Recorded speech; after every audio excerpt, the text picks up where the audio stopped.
एक विनोद की कथा पूज्य पिताजी अपनी कथाओं में सुनाया करते हैं। एक सेठ जी थे, बड़े लोभी, 1 रुपया खर्च नहीं करते थे। जब कभी भी त्योहार आते थे तो अपनी पत्नी बच्चों को मायके भेज देते थे उनके, ताकि खर्चा ससुर जी का हो, मुझे ना करना पड़ जाए। और तो और जब बच्चों की छुट्टियां होती तो भी बच्चों को ही पता था कि अब क्या आ रही है, दीपावली आ रही है, तो पिताजी नाना जी के यहाँ जाना होगा। बोले हाँ बेटा, और तो वहीं तो जाना है, खर्चा उन्हीं का ही होगा, पटाखे वटाखे हम तो लाएंगे नहीं। होली आ रही है, पिताजी नाना जी के यहाँ जाना। बोले हाँ बेटा वहीं जाओ। ऐसी स्थिति उनकी, इतने लोभी। उनका एक मुनीम था, पैसे की कोई कमी नहीं, लेकिन खर्चा 1 रुपया नहीं करते थे। उनका एक मुनीम था जो उनका पूरा लेखा जोखा रखता था, और महीने में कितना खर्चा हुआ वो बताता था। वो बोल देता था कि इस महीने में 1500 रुपये खर्च हो गए। तो फिर मुनीम का सेठ जी कहते थे कि मैं तेरी तनख्वाह तुझे तब दूंगा जब तू अगले महीने में 1400 पे लेके आए, 100 रुपये और कम कर खर्चे में। इतने लोभी, 1 रुपया खर्च नहीं, धर्म के नाम पे तो बिल्कुल करते ही नहीं थे।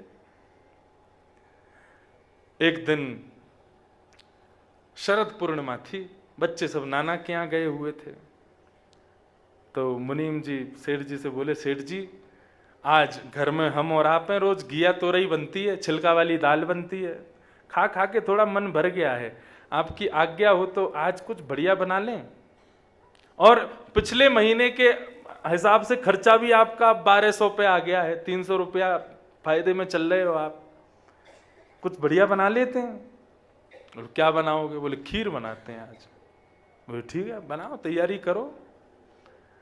अब तुम्हारा आज खीर बनाई गई, खीर में बढ़िया चावल डाले, बढ़िया दूध मंगा करके बढ़िया डाला, केसर वो युक्त करके बहुत सुंदर खीर बनाई। सेठ जी को ये था कि वाह इतनी प्यारी खीर बनी है, कैसे भी करके ऐसा कुछ प्रयोजन बने कि ये इसको नहीं मिले खाने को, पैसा मेरा, मेहनत मेरी, तो फिर ये क्यों खाए, मुझे ही मिलनी चाहिए पूरी। सेठ जी बोले मुनीम जी काम करते हैं। बोले कि आज शरद पूर्णिमा है, ऐसा सुना है चंद्रमा से अमृत टपकता है शरद पूर्णिमा को। बोले हाँ जी टपकता तो है। बोले एक छींके पर इस मटके को टांग दो, उसमें खीर रख दो, और रात्रि में ऊपर से चंद्रमा की प्रकाश में शायद हो सकता है अमृत की बूंद आ जाए, खीर हमारी और बढ़िया हो जाए, और फिर सुबह उठ करके इस खीर को खाएंगे, लेकिन शर्त एक है। बोले क्या? रात में दोनों सपना देखेंगे, जिसका सपना सबसे अच्छा हुआ खीर उसकी। मुनीम जी बोले सेठ जी आप ही खा लो। मैं क्या, मुझे सपने अपने नहीं आते। वो नहीं नहीं नहीं, बिल्कुल नियम तो नियम है, उसी हिसाब से खाएंगे, सपना देखना पड़ेगा रात में अच्छा वाला, जिसका अच्छा सपना होगा वो सवेरे खीर खाएगा। मुनीम जी बोले प्रभु क्यों जिद कर रहे हो, मैं कुछ और देख लूंगा, मैं तो, मुझे जरूरत भी नहीं, आप खा लो पूरी। बोले देखो मैं ना बहुत नियम का पक्का हूं, हिसाब से दूंगा तुमको, तुम्हारा सपना अच्छा हुआ तुमको मिलेगी, लेकिन मेरी हुई तो मेरे को मिलेगी। मुनीम जी बोले ठीक है, तो फिर रात में यही होने दो। रात में सेठ जी सो गए, मुनीम भी अपने कमरे में चला गया। मुनीम ने रात में सोचा, बोले खीर तो मिलनी नहीं है सवेरे, क्योंकि सेठ जी इतना ऊंचा सपना देख के आएंगे जो मेरी सोच से भी परे हो, खीर तो मिलनी नहीं है, तो क्या करें? तो बोले अब जो होगा सो सवेरे देखेंगे, खीर खा जाओ रात में। और मुनीम उठ करके गया, छींके से खीर उतारी, पूरी खीर खा गया, और खीर खा करके बिल्कुल चाट करके एक बूंद नहीं छोड़ी, उसको बर्तन को धो धा के बिल्कुल एक दाना उसमें ना रह जाए, और यथावत जहां टंगा था वहीं रख करके मुनीम सो गया। अब सुबह जो होगा सो देखा जाएगा। प्रातःकाल सुबह हुई, स्नान करके दोनों बैठ गए, छींके पे अभी खीर टंगी है ऊपर। मुनीम जी बोले, सेठ जी बोले आओ मुनीम जी बताओ, सपना देखा रात में? बोले अरे सेठ जी मैं क्या बताऊं, मैं तो बहुत बुरा सपना देखा। बोले मेरा बहुत अच्छा था। बोले आपने क्या देखा? बोले रात्रि में इंद्र आया था, स्वर्ग का स्वामी, देवताओं के साथ। बोले अच्छा। मेरे से बोला कि मैं तुम्हारे संपूर्ण जीवन के नियमों से बड़ा प्रसन्न हूं, तुम बड़े कट्टरवाद हो अपने नियमों के प्रति, धन की बड़ी रक्षा करते हो, सबसे इंद्र बड़े प्रसन्न हो गए। बोले अच्छा। बोले फिर? बोले फिर क्या, इंद्र ने एक मखमली वो आया था विमान, उसको स्पर्श करने पर भी ऐसा अनुभव हो रहा था मानो कितना कितना कितना सुखद स्पर्श है इसका। उसमें बैठा करके अप्सराएं चमर डोरा रही थीं और इंद्र आदि सब देवता जो है मृदंग आदि बजा करके मेरा मुखोल्लास कर रहे थे। बोले अच्छा। बोले फिर मैं गया स्वर्ग में, गया स्वर्ग में मेरी पुष्पों से स्वागत किया गया, अप्सराएं नृत्य कर रही थी, सुंदर सुंदर वाद्य बजाए जा रहे थे, ऐसी सुंदर पवन वहां बह रही थी। फिर क्या हुआ? बोले फिर इंद्र ने मुझको अपनी गोद में बिठाया और स्वर्ग का एक दिन का मुझे राजा बना दिया। बोले फिर क्या, मैं राजशाही जीवन जी रहा था, स्वर्ग का राजपाट सब देख रहा था, इतने में ही दिन हो गया और मेरी नींद खुल गई। मुनीम जी बोले महाराज इससे बड़ा सपना कोई हो सकता है? आपका बहुत सुंदर सपना है। सेठ जी बोले मुनीम तुम सुनाओ, तुमने क्या देखा? बोले मेरा सपना बहुत बुरा था भगवान, पूछो ही मत। बोले नहीं नहीं बताना तो तुमको पड़ेगा, क्या देखा जल्दी बताओ।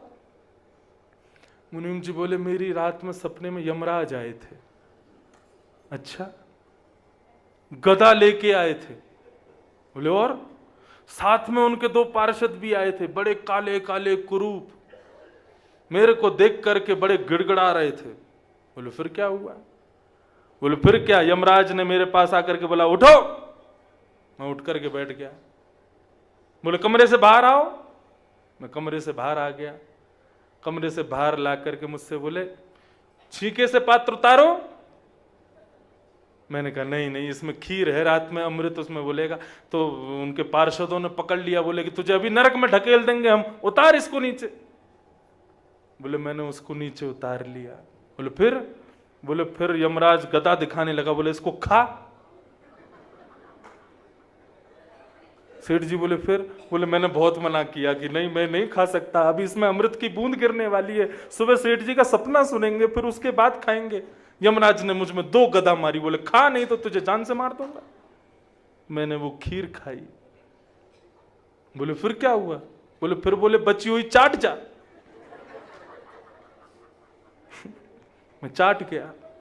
बोले फिर क्या हुआ? बोले फिर और गदा दिखाई, बोले इसको धो दे। बोले मैंने धो दी, मांज दी। फिर क्या हुआ? बोले इसको अब टांग दे छीके पे। मैंने टांग दी वहीं पे। बोले फिर क्या हुआ? बोले जाके सो जा, उठना नहीं सुबह तक। मैं जाकर के सो गया। सेठ जी बोले सच में ये हुआ था? बोले हाँ यही हुआ था। सेठ जी बोले जल्दी छीके से उतारो इसको। ऊपर से उतार करके देखा तो वो बिल्कुल मजी हुई धरी थी। बोले सच में हुआ था ऐसा? बोले हाँ। तुमने मुझे क्यों नहीं उठाया? बोले आप तो स्वर्ग में बैठे थे भगवान, आप स्वर्ग का राज भोग रहे थे, मैं कैसे उठाता आपको? ये है संग्रह वृत्ति लोभ।